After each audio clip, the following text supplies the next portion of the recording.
Hiring the right people for your organization is 90% of the work up front. Bringing people on and hoping that they'll work out is not a strategy. Hope is not a strategy. You want to front load the work when it comes to the hiring process of bringing people either onto your team or into your organization. And I'm going to show you the exact framework that we use that has proven over and over and over again massive success because of the amount of work we put into it. Again, 90% of the work is in the hiring process before that person ever joins your team or organization. So first things first, when do we hire somebody? Number one, we're starting to see gaps in processes or efficiencies in your business. If you're unable to keep up with all the things and provide the level of service to your clients that you are really wanting to maintain, that's when it's going to start looking like, I need to hire somebody. I need to get somebody into my organization. So if you kind of start dropping balls, or if you're doing things that are outside of the lane of genius that you actually work in best, it's time to hire somebody. So if you're spending more time doing non-dollar producing activities, so say you're an agent or a rainmaker, if you're spending time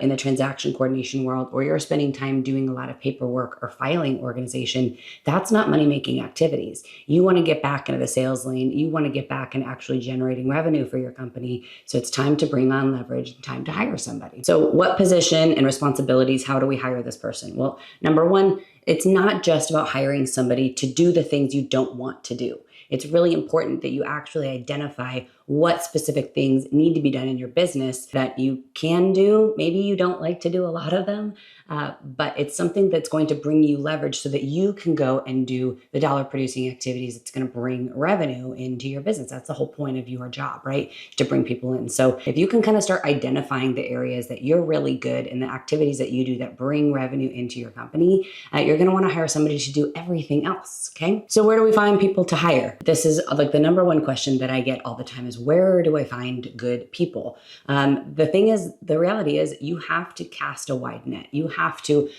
post on social media. You have to talk to your title escrow lenders, reps in the industry. You have to let it be known that you're hiring for this position. We've also utilized WiseHire, which is a hiring platform that boosts posts or boosts job descriptions out to different sites like Monster and Indeed. And we've recently started to use Indeed directly, which actually has been to great success. It is not cheap. You need to understand that bringing somebody in, the hiring process itself, like actually the acquisition of getting resumes in, generating potential leads for your team, is going to cost money. So it's important that you understand that all of this time and all this money that you're investing, let's do something really good with it, right? Like, let's make sure that we're putting people through a process that is going to yield the highest return for you in regards to the time spent and the time that they're actually on your team in training. So I'm going to walk you through my 8 or 9 step hiring process, depending on if you want to do my little bonus step. Step 1, we're collecting resumes and we're doing some research. So as resumes come in through your job ad, obviously you want to beforehand have a job description. You want to kind of identify exactly what you're looking for, the traits of the person that you're looking for, identify parts of the job, qualifications and responsibilities. You really want to build the job ad around the job description and exactly what you're looking for. And it's okay if that evolves. It's just important that you have a relative outline for what specifically you're looking for, so that when you're posting the job, people kind of know and can identify like core values, mission, like these are really important things to put in the job description itself. So with step 1 being kind of the collection of resumes and doing the research, things that I'm looking for. When I get a resume in and I'm looking through that resume, number one, I'm looking for anybody who has big gaps in employment. Can they account for the time that they weren't employed? Have they jumped around, what I would call a job hopper? Have they jumped around from job to job? That's a red flag for me. That shows that either they've been looking for something or they've been really unsettled and aren't sure exactly what they're looking for. For me, I'm looking for longevity. I'm looking for people who have some grit, have some stickiness to their employment history. So, they've been somewhere, they've tried it, like they've given it a true effort in regards to being there for long enough to learn the job and then see if it's actually a fit. Usually that means it's at least 18 months to 2 years. Like that's kind of a minimum that I look for. Obviously, depending on the age of the person, there may be less job experience than other resumes, but that's kind of generally the bigger red flags I'm looking for. In our industry, we have the benefit of being such a low barrier of entry that I'm not super concerned with, college and degrees and that kind of thing, which is, it's kind of a unique industry that we're able to do that. But that's kind of what I'm looking for. And on regards to the research side, social media. so important to essentially stalk all of these potential candidates on social media. I'm looking for their online presence. I'm looking for, like, do they have like angry verbiage? Do they have offensive or extremely negative outlook that they're posting on social platforms? Would they be a good representation of your team or of your business? If they do have like some crazy offensive stuff, or if they really, like, if you're looking at their social media, their presence, their LinkedIn, their Facebook, their Instagram, maybe even their TikTok, if you're on TikTok, you're looking at these things and they're like wildly outside of what your core values may be, I'm not even going to give this person a call. Like, I'm already going to know that that's what that person's putting out in the world. That's not going to be a good representation of my business or of my team. So it's probably not going to be a fit. And of course, at the end of the day, what does your gut say about this person, right? When you're looking at them and you're looking at their online presence, what does your gut say? Step 2 is a phone interview. So I'll call and text and I'll try to set up actual phone interviews with these people. I allow myself 25 to 30 minutes max. And this whole conversation is just me getting to know them. I want to know, what are you looking for, or what don't you like about where you're at? What do you like about where you're at? Is there a particular position you are vying for? Like, are you looking for a different quality of life? And then I want to know about them. And I'll ask specifically, like, hey, Rachel, what do you do? Who are you outside of work? What do you enjoy? What do you like to do? What hobbies do you have? Like, how much information can I get about them? And I find out some really interesting stuff about people, which is really cool. And I'm pretty strategic. Like, Mike and I in our business don't like to be called bosses. We don't want to be the boss. We are the leaders in our organization. We have other leaders in our organization, and we are growing more leaders in our organization. And so when I talk to somebody on the phone and I'm doing this phone interview, I ask them specifically, what do you look for in a leader? Tell me about the best leader that you've had in a previous position. I want to hear what kind of rhetoric they have about the previous employers. And then I will always ask, what's most important in your day-to-day life, right? What is work important? Is family important? You have to be careful with asking some questions about the dynamics of people's families, but typically when you're asking about them, that information will come out, and it's always very interesting to find out. If you like them, if you have chemistry, if it's good, we're moving on to step 3. Step 3 is the application. So we have a position application that I'll email out. It's 4 pages long, and it's asking them like all of their pertinent information, legal information, of course, but it also has other questions, things like, what would your current leader or your current boss say are your strengths or weaknesses? What is the number, the money that you don't want to earn less than? What is your ideal number that you want to be earning? What is your ideal start time and end time during the day? What does your work environment look like, right, for your perfect position? And then how many weeks a year do you want to take on vacation? So I'm looking for somebody who is dedicated to the lifestyle of real estate, right? You and I know that this life can be crazy. It is a lifestyle we're subscribing to. It happens all over the place. It's typically, if you're in real estate and you've been in real estate for a while, you know that putting boundaries in on our time is the hardest thing that we've had to learn how to do in this business. So I'm looking for people who are equally as dedicated to the lifestyle of this business, or who are open to learning the lifestyle. If they're like, I love clocking out, like 8 to 4, and then after 4, I just want to chill. I don't want to do anything. I don't want to it's going to be a rough transition for somebody, even in an administrative position in a real estate space. So that's step 3, is the position application. Number 4 is, of course, the in-person interview. So now we've done some research on this person. We've checked out their resume. Now we've got their application. Now we've got their love language. We've had this phone conversation. We're moving on to the in-person. And this is the first step. We're only on step 4, but this is the first time I've met them in person. So this is about a 45-minute meeting. I set the expectation that we're basically going to go a little bit deeper into what our company can offer, what our organization is like. And I ask them to bring questions. I want them to vet us out just as much as I'm vetting them out, right, in regards to this process. So what do we discuss? We discuss the questions from their application. I want them to describe to me, again, I ask them basically some of the same questions where they're describing to me their ideal day. They're describing to me what they like to do, what they like to do at work versus what they like to do in their personal time. I'm going to ask very similar questions to the phone interview that I had, and some of them the exact same questions. Because frankly, I'm looking for contradictions. Everybody's going to show up to an interview in their Sunday best. Everybody's going to say all the things that they think are going to win them, that particular part of the interview process. And the more time you get to spend with somebody, again, through this hiring process, the better you get to know them, and the more that you can see if there are contradictions in their answers. This is really important. I want to know that who I'm getting and bringing into my organization is going to be the same person over and over. Where if they're just showing up in their Sunday best and they gave me all the right answers and I've only interviewed them one time, who knows what they may show up as if they have a bad day, or if they, decide that maybe it's not a fit and they're thinking of going a different direction. So this is why it's such a long process. The other thing in regards to an in-person interview, really important that you don't ask yes or no questions. You want to ask questions that are open-ended. I want an explanation. So instead of asking, would you be able to follow this schedule? And they go, well, yes, of course.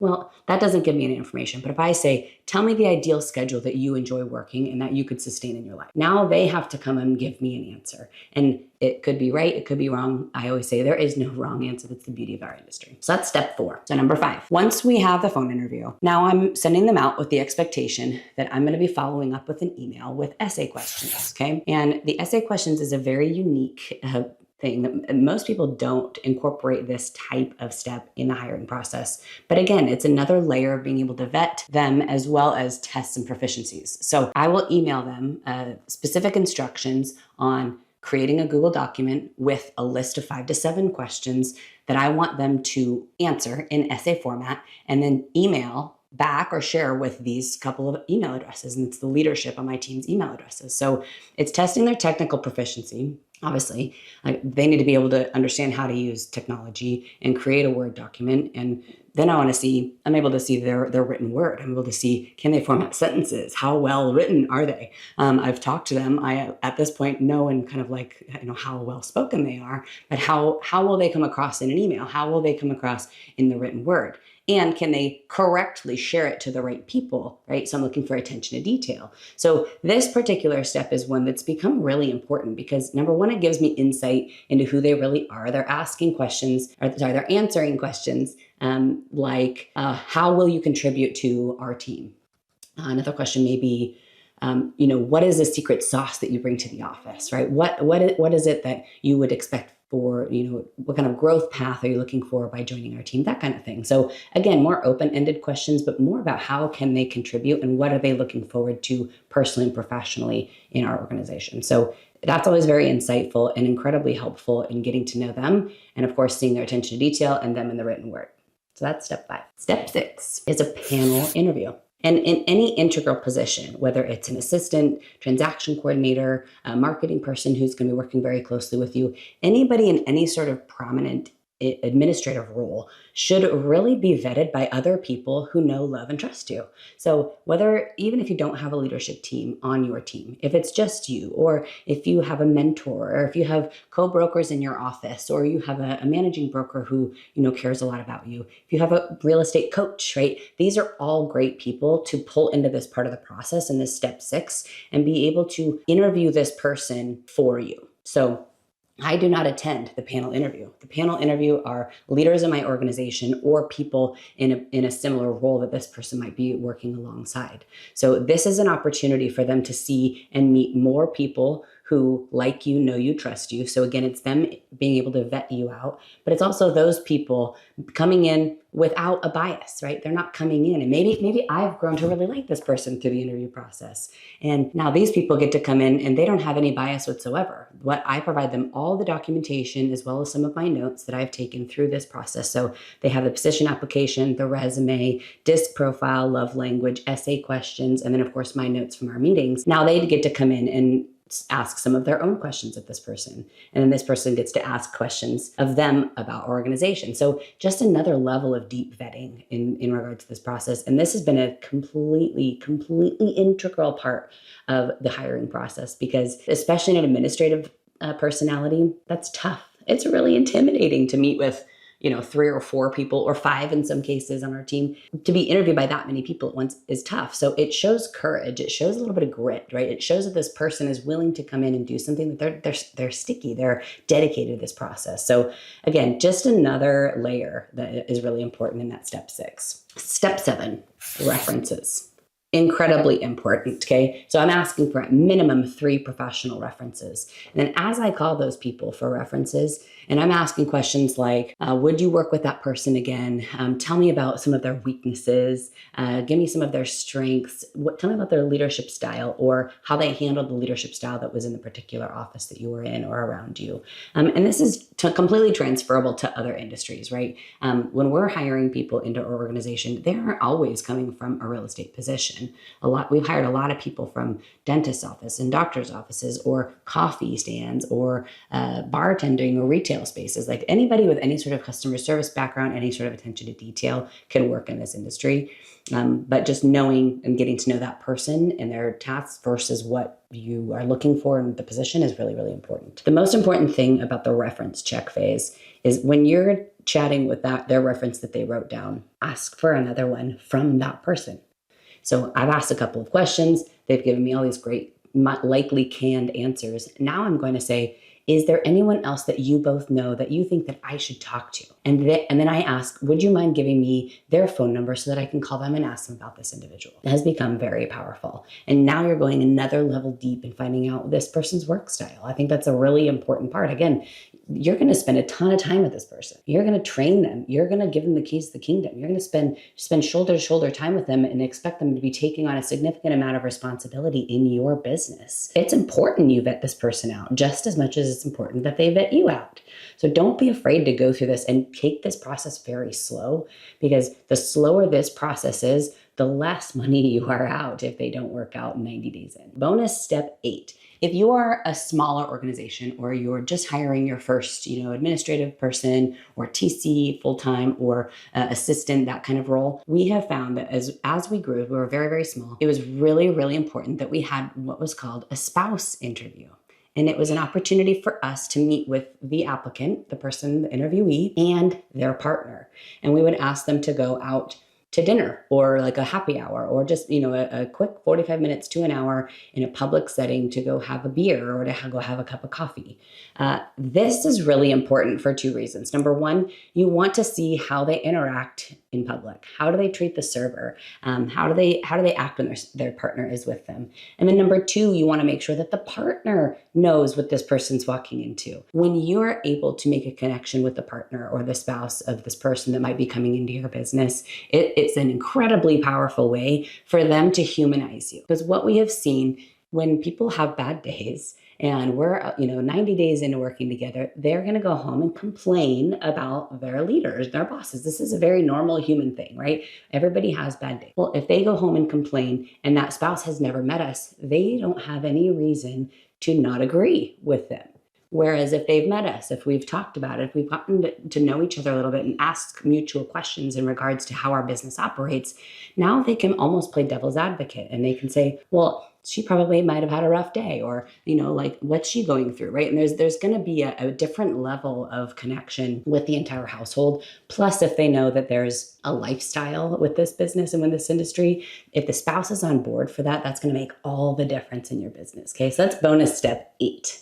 Really tough to do as your team grows bigger, but in a smaller setting, really, really good step. So step 9, obviously, it's now time to send them an offer letter and bring them on board. So I've always sent an official offer letter stipulating and outlining exactly what it is, their position, the job description, and then created what's called a benchmark document. So part of the onboarding process and part of the hiring process onboarding process is having a benchmark document to outline exactly what the expectations are for the first 30, 60, and 90 days.